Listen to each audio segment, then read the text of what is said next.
విడు మొరటోడు అని వాళ్ళు వీళ్ళు ఎన్నెన్ని అన్న పసి పిల్లవాడు నవ్వాడు.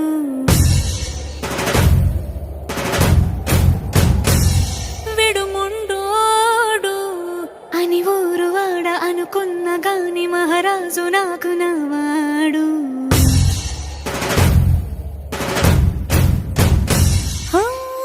మాట పెడుసైనా మనసులో వెన్న రాయిలా ఉన్నవాడిలోన దేవుడెవరికి తెలుసును నాకన్నా.